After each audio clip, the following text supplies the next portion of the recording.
Alright, so now we want to look at how quadratic functions relate to a common application in math, which is maximization and minimization. And parabolas fit naturally into that theme because depending on the direction of opening, a parabola has a maximum value or a minimum value.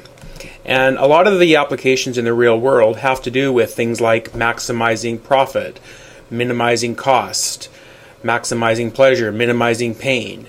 If you're talking about the path of a ball, the ball will reach a maximum height at a certain point in time. So you can see there are a lot of ways that parabolas relate to maximization and minimization.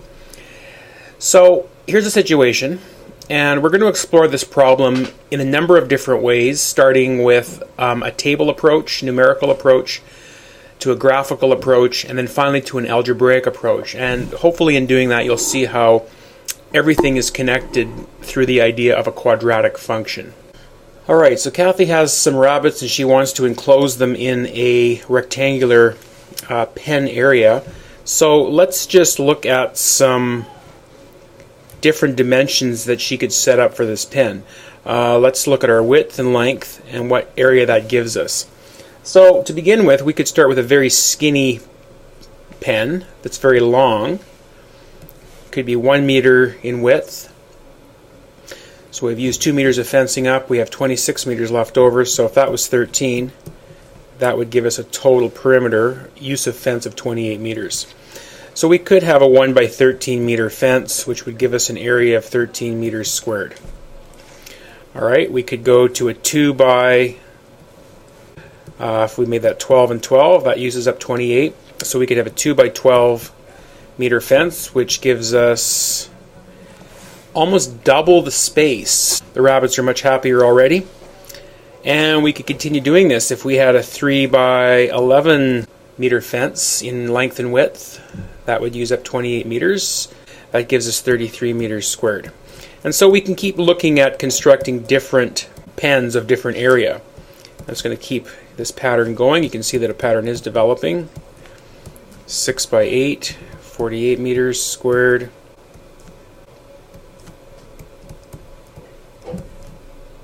And so just from doing this, it appears as though the maximum area we can get is 49 meters squared if we make the width and length both 7. Alright, the next thing I'm going to do is I'm going to graph what I've just created here in terms of my table. And since I can only graph 2 quantities at once, I'm going to graph my dependent variable is the area. It depends on the length or the width. So area is going to go vertically, and I could put either width or length horizontally. So I'm going to do width. Let's just scale this. So I'm just going to roughly graph these points. If the width was 1, the area would be 13. 3 and 33. 4 and 40. 5 and 45. Now as you're graphing this, I guess the question would be, do you feel anything happening? Well, the points are leveling off, and then they're starting to go back down again. And hopefully as you're graphing this, you might maybe getting a parabolic feeling. The points are, if I went to 10 and 4, that would be 40. The points are coming back down. Okay, so you're getting a parabola shape. And you can maybe even see or feel that in the table, where when you go past this middle point where the maximization occurs, what you have on each side of that is symmetry. And so indeed we have a parabola opening down, which means we have a maximum point. And just from the graph, we can see that our maximum area is 49, happening when the width was 7. Now what would be nice is if we could set this up algebraically, because we know that if we have the equation of a parabola, we can then get the exact vertex, which is the point at which the maximum area occurs. So let's sort of move from our table to our graph and now to setting this up algebraically. Alright, so if we think back in terms of what was changing here, what was changing was the length and the width, and A was the area. And what we were maximizing was the area of a rectangle, which is length times width.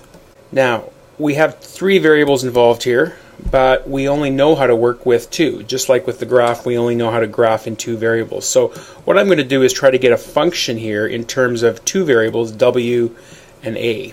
So what I need is a connection between length and width.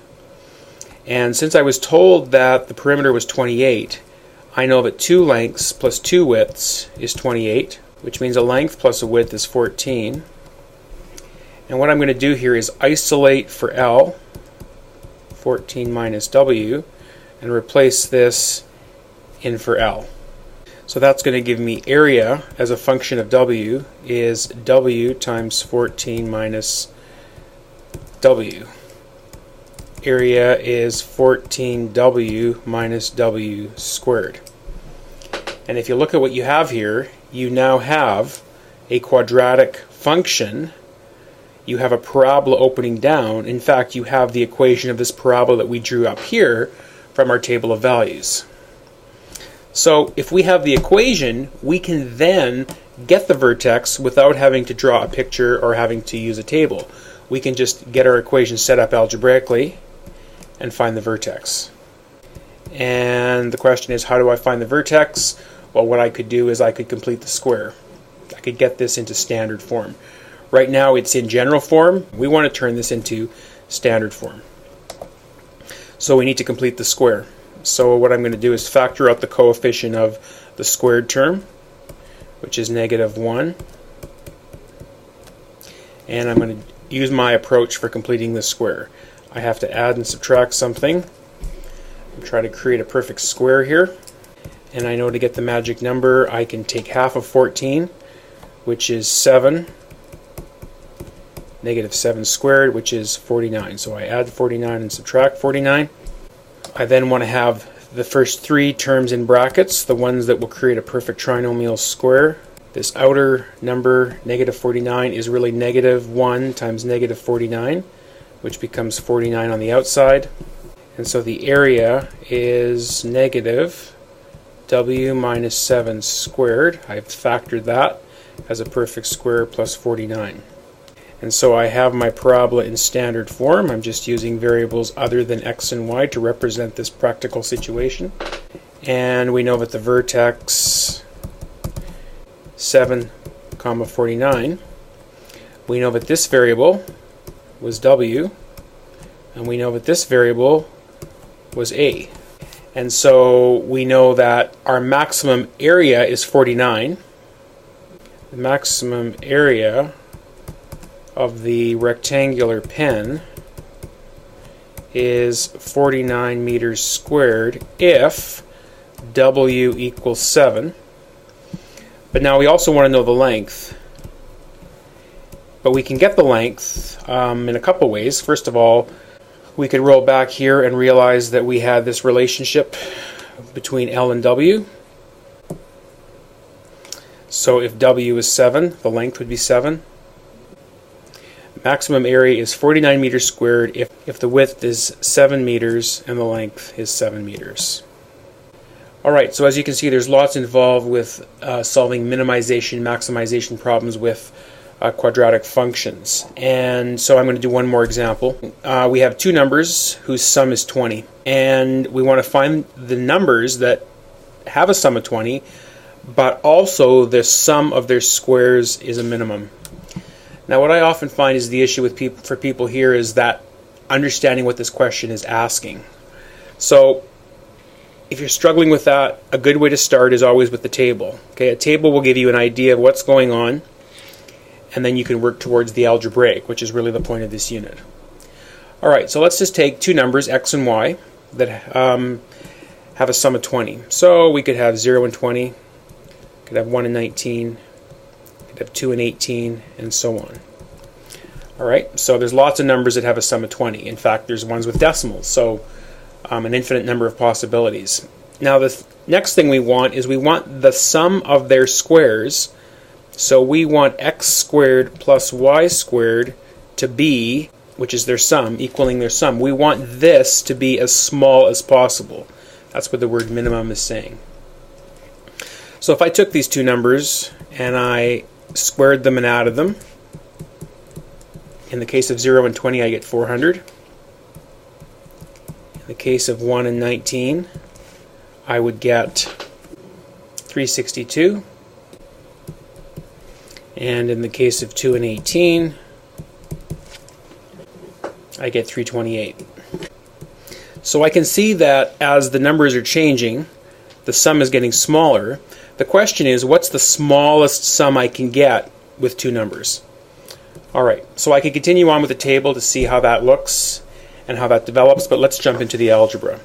So the main issue here is we are trying to minimize our sum. So what you're wanting to minimize is what your main equation is going to be.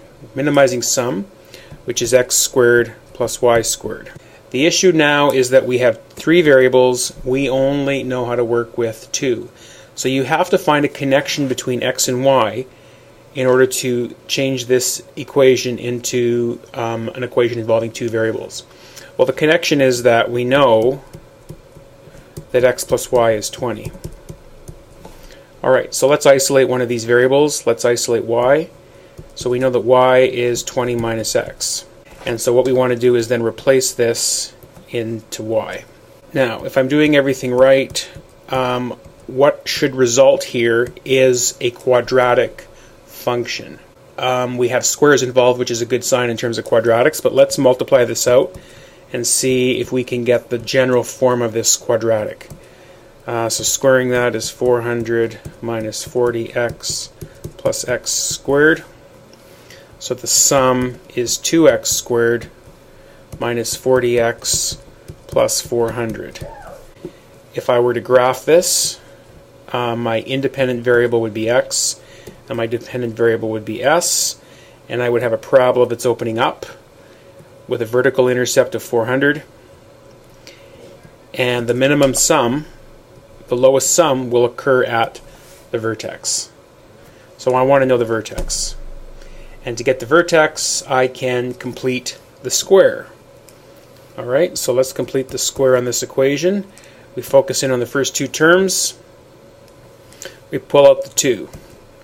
X squared minus 20x plus something minus something, and our 400 sits on the outside. To get this number, we know this number is half of the negative 20, so it's negative 10 squared, which is at 100 minus 100. Alright, so now we want to regroup this. We want to keep three terms in the brackets. That would be a perfect trinomial square. So those three should factor perfectly. I have to take out this, which is actually 2 times negative 100, which is negative 200 on the outside of the brackets, added to the 400 that's already there. And this is a perfect square.